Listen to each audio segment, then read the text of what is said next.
Hi, I'd like to talk to you today about Thomas Jefferson and Sally Hemings. Of the approximate 600 slaves that Thomas Jefferson owned in his lifetime, only about 20 were bought privately or at auction. The remainder of the slaves he either received from inheritance or through natural propagation of the slaves themselves on the properties that Thomas Jefferson owned. Sally Hemings is reported at being at Monticello from 1773 through the end of her life. She was never freed. She is thought to be a mistress of Thomas Jefferson and also the mother to six of Thomas Jefferson's illegitimate children. This fact has been disputed by Thomas Jefferson's legitimate children, um, and the story has actually been passed down through Sally Hemings' children that they were indeed um, descendants of Thomas Jefferson himself. Thomas Jefferson never actually refuted or validated um, these accusations. They first arose when he ran for his first term of president um, in a newspaper. And they followed him throughout his entire life and still abound today, quite frankly. In 1998, a DNA study was done on the Hemings children um, to try and find their lineage and whether or not they were indeed related to Thomas Jefferson. The DNA results did state that they are related to a Jefferson.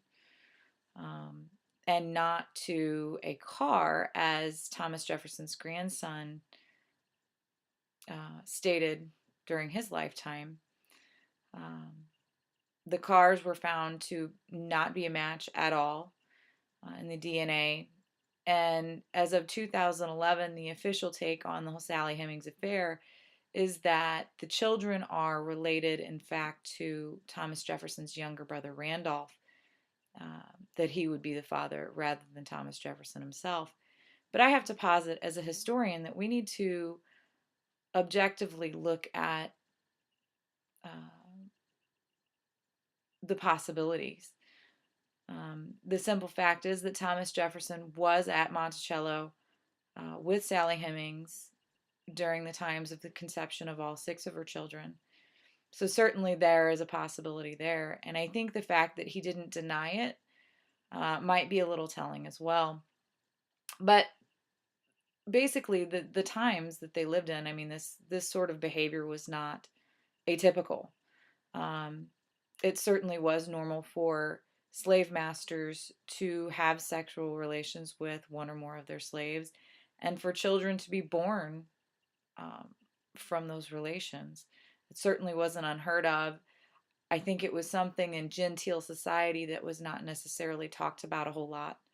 Um, and certainly as a president and a congressman and a delegate to the Continental Congress and a member of the House of Burgesses, it wouldn't be something that would be spoken of publicly or a lot for that matter, because I think most slave owners tended to stick together with these types of situations. So it doesn't strike me as odd at all that he wouldn't deny or validate said allegations. And the only people who ever actually did deny the allegations were his legitimate children. It also is interesting to note that he did indeed free all of Sally Hemings' children, because why would a man who espoused virtues of freedom and liberty want his own children to be bound by the shackles of slavery, which existed solely on the uh, nature of the mother, and that Sally Hemings was a slave. She was not freed by Thomas Jefferson. Naturally, any children born to her would also carry the status of slaves. Um, Whether or not the Hemings children were indeed Jefferson's, it's kind of late to tell at this point, and I think a lot of it is up to conjecture. But I think we do need to listen to Occam's razor, which states that more often than not, the simplest explanation is usually the most probable. Thank you.